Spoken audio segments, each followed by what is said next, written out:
Boda boda Sane sehemu ya 5. Ilipoishia. Tuondoke bana Sane aliniambia huku akionekana kuwa mwingi wa haraka ya kutaka kuondoka kwa wakati huo.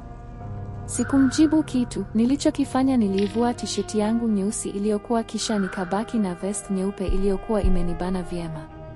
Songa nayo. Sane aliniita. Bianca, si ungesubiri basi hata nikaoge kwanza ili nikupeleke? Utachelewa. Hapana, sitachelewa, nilimwambia huku nikiendelea kumtazama kwa macho ya matamanio. Niliamka vile nilivyokuwa pale kitandani. Bianca akakumbwa na mshangao wa ajabu baada ya kuona sehemu za mbele za maumbile yangu yakiwa yamesimama. Suruali yangu ilikuwa imevimba haswa. Kabla hajafungua kinywa chake na kusema lolote kwa wakati ule, alitamakati muda ambao nilikuwa tayari nimeshawasili nyuma yake bila hodi. Nikawa nimekishikilia kiuno chake. Aliruka kidogo kisha akanitazama. Sane, unataka kunifanya nini? Aliniuliza swali ambalo jibu lake lilikuwa wazi. Sikumjibu kitu bali niliendelea na harakati zangu za kupenyeza mikono yangu kuingia ndani ya gauni alilokuwa amelivaa. Niliitumia zipu ya mgongoni mwake. Niliifungua taratibu kisha nikaupenyeza mkono wangu wa kulia ndani ya mwili wake uliokuwa na wembamba usiomidhilika. Niliuzungusha mpaka ukawa umefika mbele ya kifua chake. Nikaanza kuziminyaminya chuchu zake zilizokuwa zimechongoka. Nilipokuwa niziminyaminya alianza kuhangaika. Sane, kumbe huu ndio mchezo wako? Aliniuliza huku akipambana kunitoa mkono. Nilikuwa nimemshika vilivyo wala haikuwa kazi rahisi ya yeye kuweza kunitoa. Wakati huo mzee alikuwa amevimba hatari tena. Nilianza kumuhisi akijawa na mate laini mdomoni. Akaanza kuyatoa mdogo mdogo. Nikazidi kupagawa. Sane, naomba uniache pi, sitaki kufanya mapenzi na wewe. Umeniambia tunakuja kupaona unapoishi, sasa mbona unaenda kinyume na makubaliano yetu? Aliniuliza Bianca. Wakati huo nilikuwa nimeanza kumchojoa nguo zake. Naomba unipe japo kidogo Bianca, naomba, naumia, nilimwambia kwa sauti ya kulalamika huku nikiendelea na kazi yangu ya kumchojoa nguo zake. Sitaki, mbona unatumia nguvu sasa? Sio natumia nguvu Bianca mwenzio, nimezidiwa, naomba unipoze. Najuta hata kuja nyumbani kwako. Usiseme hivyo Bianca mwenzio, nakupenda. Huo ni upendo gani wa siku moja? Yani unione leo unipende siku hiyo hiyo? Bianca, mapenzi ni kama ajali, inatokea siku yoyote na muda wowote, naomba unipe basi na kuahidi nitakupenda kweli, nilimwambia kwa kulalamika. Ingawa mwanzoni alikuwa ameniwekea ugumu katika kumchojoa nguo zake, lakini baada ya kumwambia maneno hayo kidogo aliweza kupunguza na sasa akawa ameniachia uhuru. Hakuwa amevaa nguo nyingi sana zaidi ya lile gauni, sidiria pamoja na chupi. Nilipomaliza kumchojoa nguo zake alinivuta kifuani mwake. Tukawa tunatazamana uso kwa uso. Akausogeza mdomo wake ukakutana na wangu. Tukaanza kubadilishana mate huku nikiendelea kumtomasa sehemu mbalimbali za mwili wake. Alikuwa akirukaruka hovyo huku akiwa ameing'ang'ania vest yangu. Nikajua alikuwa tayari ameshapagawa na alikuwa anataka kunikabidhi mwili wake. Kitendo cha kunivuta kifuani mwake na kuanza kubadilishana mate sikutaka kiendelee kubakia hivyo hivyo. Niliamua kujiongeza. Nilivua suruali pamoja na vest yangu fasta kisha haraka nikamvuta ili niweze kumkabili. Nilimbeba na kwenda kumlaza chali kitandani. Sikufanya maandalizi makubwa sana ya mchezo zaidi ya kumtumia kichwa rungu wangu kusugua sehemu za nje upande wa juu kushuka chini katika kitumbua chake, hali ambayo ilizidi kutuweka katika hamu kubwa sana. Bianca uvumilivu ulimshinda na sasa akaamua kumshika mwenyewe Sane wangu aliyekuwa na uchu wa kula tunda lake, akamuingiza ndani ya ulingo. Alitokwa na mguno baada ya kichwa rungu kuingia ndani. Nilianza mchezo wa kumuingiza ndani na kumtoa nje kichwa rungu aliyekuwa amesimama kikakamavu kabisa. Katika utaratibu wa hali ya juu niliendelea kukisugua kitumbua chake kilichokuwa kimeanza kutokwa na majimaji laini. Alikuwa akitokwa na miguno ya kimapenzi kwa wakati huo na kila neno alilokuwa akilitamka hakuacha kulitaja jina langu. Kwa sauti legevu iliyogubikwa na raha aliniambia huku akiyaviringisha macho yake. Nilimtazama huku na mimi nikiendelea kuupata msisimko wa kipekee. Alikuwa na joto kali kiasi katika shina lake la huba. Nipokuwa nikiendelea kukisugua kitumbua chake haikuchukua dakika chache niliwahi kumaliza raundi ya kwanza ya mchezo. Sikutaka kupumzika bado, nilijihisi kuwa na nguvu za kuuhimili mchezo. Niliamua kumbadilisha staili. Nilimlaza kiubavu huku mguu wake mmoja nikiuchanua kwa juu, kisha na mimi nikajilaza kwa nyuma yake kiubavu, halafu nikaupachika mtwangio wangu katika kinu chake na kuanza kutwanga. Alizidi kutokwa na miguno lukuki ya kimahaba. Wakati huo alikuwa amejipinda haswa. Utamu ulikuwa umemkolea. Niliendelea kutwanga huku nikizidisha kasi ya utwangaji wangu. Japo nilipanga kumkomoa katika tendo lile ambalo nililifanya kama kufuru kwa kila staili niliona inafaa kufanya, basi nilifanya naye kwa muda mfupi. Tulipomaliza nilimwambia aende kuoga, kisha na mimi nikafuata, na mara baada ya kumaliza tulijiandaa tayari kwa safari fupi ya kumrudisha nyumbani kwao. Wakati huo ilikuwa imetimia majira ya saa 1 za usiku. Hakutaka kunitazama usoni muda wote, alikuwa akitazama chini kwa aibu. Bila shaka hakutarajia kama nilifanikiwa kufanya naye mapenzi tena katika siku 2 nilizokutana naye. Sane, kwa nini umenilazimisha kufanya mapenzi na wewe? Aliniuliza kabla hatujatoka nje. Alijikaza kisha akanitazama usoni, tukatazamana. Lakini si nimekueleza sababu iliyonipelekea mpaka nimeamua kufanya hivyo? Nilimuuliza. Umeshindwa kujizuia? Ndiyo, nimeshindwa, lakini naomba unisamehe. Sane, unanitafutia matatizo makubwa. Matatizo gani tena? Mpenzi wako akijua je? Sina mpenzi kwa sasa. Kwa nini? Ndiyo maana nikakutaka wewe, nimekupenda. Unanipenda? Ndiyo, tena zaidi ya kukupenda mpenzi. Itawezekana vipi Sane? Yaani sielewi hata kwa nini nimekukubalia kufanya mapenzi na wewe. Najilaumu. Usiseme hivyo, naomba unisamehe, najua nimekosea, lakini nilikuwa sina jinsi ya kufanya. Hata kama ni wewe, ingekulazimu ufanye hivyo kwa mtu ambaye umempenda, nilimwambia, kisha hakunijibu lolote. Alikosa neno la kuniambia na badala yake aliniambia nimpeleke nyumbani kwao. Nikafanya kama alivyoniambia. Lilikuwa ni penzi la dharura lililotokea kati yetu, wala sikutaka kujiuliza maswali mengi sana kwa sababu kila kitu kilichotokea nilikitarajia. Hakukuwa na jambo jeni hata kidogo kwangu. Furaha yangu ilikuwa ni kuona nimefanikiwa kuugusa mwili wa Bianca ambaye naweza kusema alikuwa ni msichana wangu wa kwanza kumuingilia kirahisi. Sikutumia hata nguvu nyingi.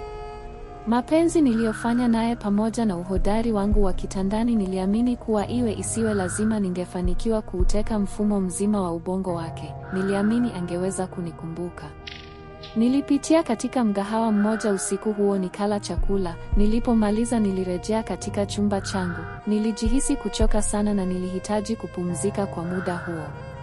Kabla sijaamua kupumzika nilipigiwa simu na Samira. Haraka niliipokea. Kwa nini unanifanyia hivi Sane? Kwa nini? Lakini nimekukosea nini? Bila hata salamu, aliniuliza Samira mara baada ya kupokea simu yake. Nimefanya nini tena? Nilimuuliza. Kwa nini hujaja kunichukua? Nimesahau. Umesahau?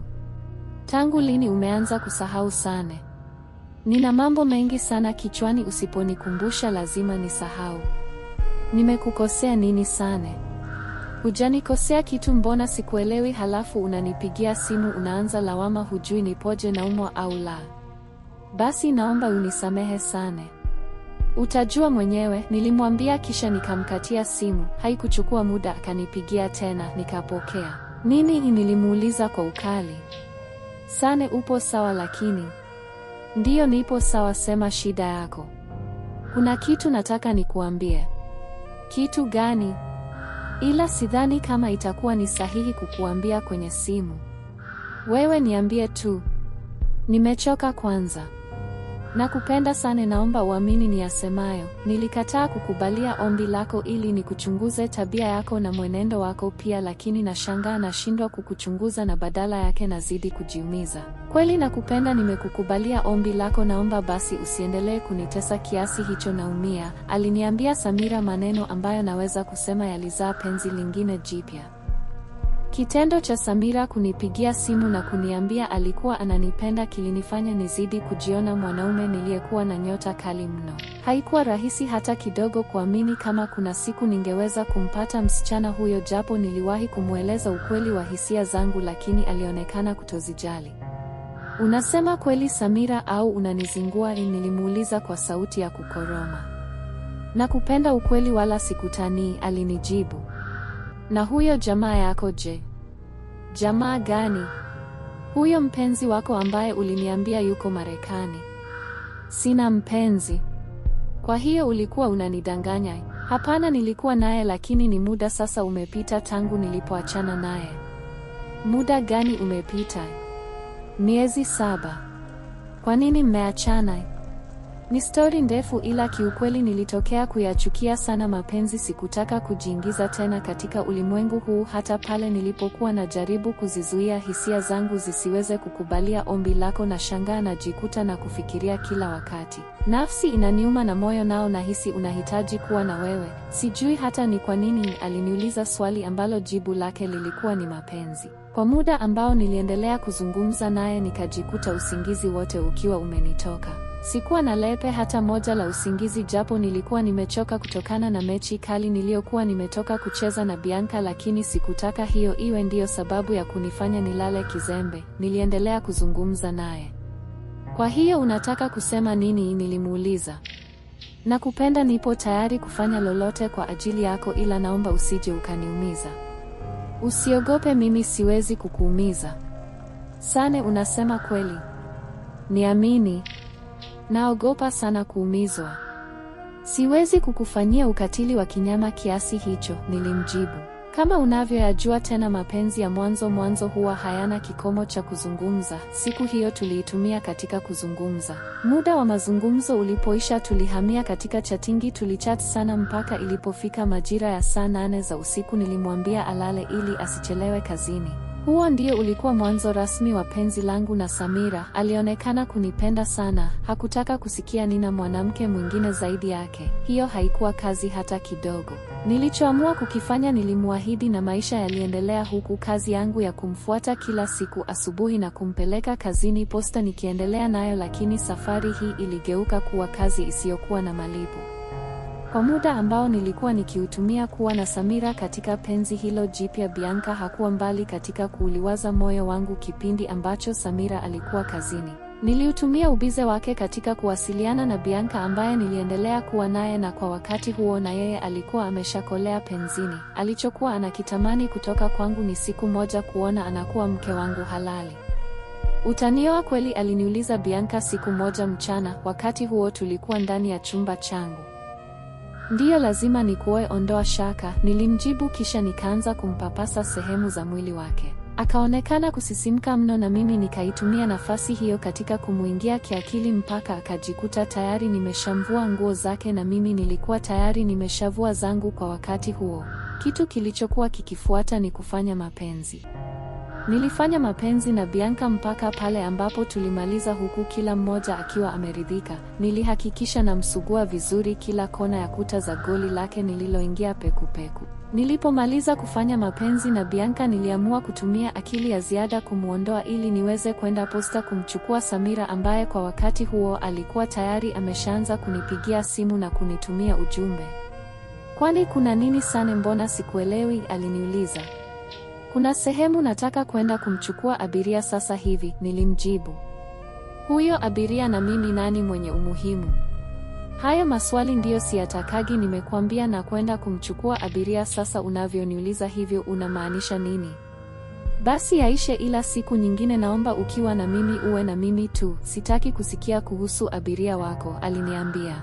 Baada ya kumalizana na Bianca, sasa nilianza safari ya kwenda Posta kumchukua Samira. Wivu ulikuwa tayari umeshaanza kumuingia, na alikuwa akihisi kwa wakati huo wenda nilikuwa nipo na mwanamke, na ndiyo sababu iliyonifanya nishindwe kupokea simu zake, jambo ambalo nililikanusha na kumdanganya nilikuwa bize kutokana na mishemishe zangu za udereva wa bodaboda. Hatimaye niliweza kufika Posta, lakini nilichelewa sana ukitofautisha na siku zingine. Samira hakuonekana kutabasamu baada ya kuniona, alikuwa amekasirika. Usichukie mpenzi, leo mambo yalikuwa mengi sana, nilimwambia.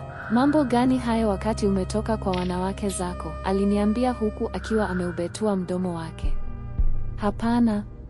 Sina mwanamke mwingine zaidi yako, nilimwambia, kisha akashindwa kuendelea kuzungumza kwa wakati huo. Akanitazama usoni, nilimkonyeza kwa makusudi, kisha akatabasamu, na hasira kwa wakati huo zikawa zimemwisha. Sipendi unavyonifanyia, aliniambia. Ndiyo maana pakawa na neno samahani mpenzi, ila nisamehe, sirudii tena, nilimwambia, kisha akapanda kwenye pikipiki tukaondoka. Tulipofika nyumbani kwake hakutaka niishie kuondokea nje kama ilivyokuwa kawaida yangu. Siku hiyo alining'ang'ania niingie ndani na kama ilivyokuwa kawaida yangu nikajiongeza, nikaipaki pikipiki yangu halafu nikaingia ndani.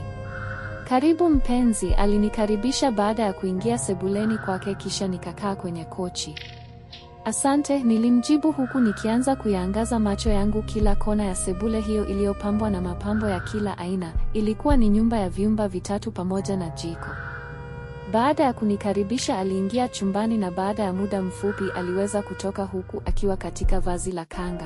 Macho yangu yakazidi kuvutiwa naye kingono, japo alikuwa tayari ameshanikubalia kuwa mpenzi wake, lakini niliona kama alikuwa akinicheleweshea kunipa uroda. Alikuwa amenona vilivyo, umbo lake, hips, wowowo pamoja na kifua chake kilizidi kuniweka mithili ya mgonjwa mahututi ambaye alikuwa akisubiri huduma ya daktari. Unatumia kinywaji gani? Aliniuliza. Wakati huo alikuwa amekuja kukaa katika mkono wa kochi nililokuwa nimekaa. Maji, nilimwambia. Maji? Aliniuliza. Ndiyo, yananitosha, nilimjibu, kisha akainuka na kwenda kuniletea maji. Sikuwa na kiu wala hamu ya kunywa chochote, ila niliamua kumwambia hivyo ili mradi nizidi kuyashuhudia makalio yake makubwa yaliyokuwa yakitingishika. Alitembea kwa maringo sana. Nikazidi kumtazama kwa macho ya matamanio. Mbona unanitazama sana? Aliniuliza baada ya kunikabidhi glasi ya maji. Wakati huo alikuwa amerudi kukaa kwenye mkono wa kochi. Nikaanza kwa kunywa funda moja. Kwani kuna ubaya nikikutazama? Nilimuuliza, kisha nikanywa funda lingine. Hakuna ubaya, alinijibu. Basi niache nikutazame, nilimwambia. Nitaona aibu bana, aliniambia. Kila nilipozidi kumtazama nilijikuta nikitamani kufanya naye mapenzi. Hicho ndicho nilichokuwa nikikiwaza, wala hakukuwa na kingine. Nilipomaliza kunywa maji niliweka glasi chini, kisha nikaupenyeza mkono wangu nyuma yake. Nikakishika kiuno chake kilichokuwa kimeingia kwa ndani kidogo. Hakuonekana kuhisi lolote baada ya kitendo hicho. Nikaamua kukiminya kwa vidole vitatu. Akaruka. Wewe, aliniambia huku akinitazama. Nini? Nilimuuliza. Mbona hivyo? Nalihitaji penzi lako. Mbona bado mapema? Unataka mpaka ufike muda gani ndipo uweze kunipa mwili wako? Subiri, nitakupa, usijali. Lini? Siku nyingine, lakini si leo, sipo sawa. Sikuelewi, unajua. No, mpenzi wangu, najua hunielewi, lakini naomba univumilie hizi siku kadhaa zipite. Una maana gani? Niko period. Una uhakika? Ndiyo, alinijibu. Siku hiyo sikufanikiwa kufanya naye mapenzi, japo alianza kuniomba radhi na kuniambia nisikasirike, lakini sikutaka kumuonyesha hali yoyote ya utofauti. Mchana wa siku hiyo nilitoka kufanya mapenzi na Bianca, hivyo sikutaka kuchukulia kuwa kama ni tatizo sana. Upo sawa? Lakini usijali, nipo sawa, nilimwambia, kisha nikamuaga na kuondoka zangu. Sikutaka kila kitu kilichokuwa kikiendelea katika maisha yangu kila mtu akifahamu, hata kwa upande wa marafiki zangu ambao walikuwa wakiufahamu mchezo wangu wa kubadilisha wanawake kila siku. Haikuwa rahisi kwa wao kuweza kutangaza kwa watu. Ilikuwa kama siri yangu niliyokuwa nikiishi nayo siku zote. Utaoa lini mwanangu? Aliniuliza mama siku moja nilipoenda kumsalimia nyumbani. Alionekana kuchukizwa na muonekano wangu. Nitaoa mama, usijali, siku akipatikana mrembo ambaye nitapendezewa naye basi nitamleta, nilimwambia. Mpaka lini hivi unadhani miaka inakusubiri? Licha ya maneno ya mama yangu aliyokuwa akiniambia kila siku juu ya kuoa, lakini sikutaka kuyachukulia maneno yake kuwa na uzito. Nilijiona kuwa bado mtoto ambaye nilihitaji kupewa muda mrefu wa kukua zaidi. Akili yangu haikuwa ikifikiria kazi, kujenga, kuwekeza au kufanya jambo lolote kubwa katika maisha yangu zaidi ya kuwafikiria wasichana. Samira na Bianca, hawa ndio wasichana waliokuwa wamenitawala akilini mwangu. Kuhusu Bianca sikumuwaza sana, kwani kama kufanya naye mapenzi nilifanya naye sana, tena kwa muda mfupi, isipokuwa akili yangu na mawazo yangu yote yalizidi kuwa kwa Samira, msichana ambaye tangu alipoweza kunikubalia na kuwa wapenzi sikubahatika kabisa kufanya naye mapenzi. Sikujua ni kwa nini alikuwa ni mtu wa kunipiga kalenda kila siku. Kuna kipindi kilifika nilianza kuchoka, nilihisi kuna siri Samira alikuwa akinificha na ndiyo iliyosababisha mpaka akawa ni mtu wa kunipiga kalenda. Kila nilipokuwa nikimhitaji kimapenzi alikuwa akiniwekea vikwazo lukuki. Kuna kitu gani unachonificha? Nilimuuliza. Hakuna kitu, alinijibu. Mbona linapofikia suala la kufanya mapenzi unakuwa ni mtu wa kuweka vikwazo? Sio hivyo Sane. Sio hivyo. Nini sasa? Tutafanya tu. Lini? Nitakwambia. Unanipenda? Ndiyo, tena sana. Kwa nini hutaki kunipa penzi lako? Lina nini? Nilimuuliza, lakini jibu lake lilikuwa ni lile lile. Hakutaka kufanya mapenzi kwa kipindi kile na alidai kuwa kuna siku ingefika kisha angeweza kuniambia. Nilizidi kushangazwa na aina ya mapenzi ya Samira. Alikuwa ni msichana wangu wa tofauti sana ukitofautisha na wasichana wangu wote niliowahi kutembea nao. Naweza kusema aliwazidi kuanzia uzuri, umbo, elimu mpaka kazi yake. Alikuwa ni msichana mwenye malengo ya kimaisha, lakini alikosa ulaini wa kunikubalia kufanya naye mapenzi. Nilipokuwa nikimbembeleza kwa lengo la kunipa mapenzi alikuwa mgumu sana. Hilo likazidi kuwa tatizo katika mapenzi yetu. Ingawa nyuma ya pazia nilikuwa nikishiriki tendo na Bianca kikamilifu, lakini tamaa zangu za kimwili hazikuacha kumtamani Samira. Nilichokuwa nakifikiria siku zote ni kumvua nguo zake za ndani tu. Usifikiri wasichana wote unaotembea nao wana akili sawa, wengine wanajielewa, aliniambia Amani huku akinicheka. Sijui kwa nini ananibania uchi wake, nilimuuliza. Hapo kazi unayo, alinijibu. Lakini lazima nitalala naye tu. Huwezi. Lazima nitaweza, nilimwambia. Sikukata tamaa, niliendelea kila siku kumbembeleza Samira, lakini bado alizidi kunikatalia kabisa, na mpaka kufikia wakati huo sikufahamu ni sababu gani iliyokuwa inampelekea mpaka ananikatalia. Mimi ni nani yako? Nilimuuliza usiku mmoja nilikuwa nikizungumza naye kwenye simu. Mpenzi wangu, alinijibu. Sasa kwa nini unanyima haki yangu? Haki gani? Mapenzi, nahitaji mapenzi yako. Nikuulize kitu? Niulize. Umenipendea nini? Aliniuliza swali ambalo jibu lake lilinichukua muda kujibu. Sikulitegemea kwa wakati ule. Mbona umenyamaza? Aliniuliza baada ya kimya kifupi. Nimekupenda kama msichana wa ndoto zangu, niliyekuwa namfikiria kila siku. Nimekusubiri siku zote nikiamini ipo siku nitakupata ili niweze kutengeneza maisha na wewe. Hatimaye nimekupata, lakini unaonekana kama kutonijali. Uzijali hisia zangu. Hivi unafikiri nitaishi vipi na wewe ndiye uliyeuteka moyo wangu? Nilimwambia, kisha nikamuuliza swali. Nikamsikia akivuta pumzi ndefu na kuziachia. Usiseme hivyo, nazijali hisia zako, alinijibu. Huzijali Samira, huzijali. Kama kweli unazijali huwezi kukubali niteseke kiasi hiki. Naumia na hisia wakati nina mpenzi na hujali hilo, nilimwambia kwa sauti ya kulalamika iliyokaribia na kulia. Sane mpenzi wangu, aliniita. Niambie. Nimekubali, ila naomba tutafute loji. Kwa nini? Nimeamua tu. Sitaki kila mtu anione. Sawa, hakuna tatizo, nilimwambia. Usiku huo ulikuwa ni usiku wa furaha sana kwangu. Sikutaka kuamini kama Samira alinikubalia ombi langu. Kichwa changu kilianza kuzikumbuka loji zote zilizokuwa tandika. Tufanye lini? Kesho. Huendi kazini? Hapana, kesho sina kazi nyingi, hivyo nitaomba ruhusa, wala hakuna tatizo. Sawa. Kwa hiyo umepanga twende wapi? Kuna loji moja tutaenda. Iko sehemu gani? Ipo huku. Sawa, alinijibu. Siku iliyofuata mapema nilitafuta loji kisha nikaenda kumchukua Samira. Alionekana kuwa mwenye aibu sana, aliwahofia watu waliokuwa wakimtazama. Achana nao, nilimwambia. Baada ya muda mfupi tukawa tayari tumeshaingia katika loji hiyo ambayo ilikuwa maeneo ya Tandika. Bado nilikuwa siamini kama nilikuwa naenda kufanya mapenzi na Samira.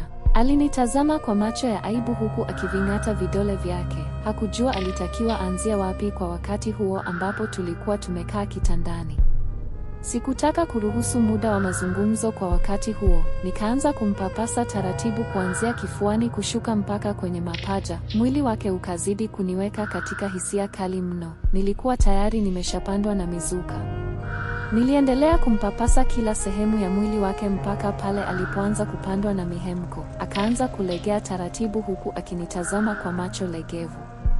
Niliusogeza mdomo wangu kisha ukakutana na mdomo wake. Kitendo kilichoendelea kilikuwa ni kuanza kubadilishana mate. Niliutumia utundu wa kuuzungusha ulimi wangu ambao niliupitisha katika fizi zake.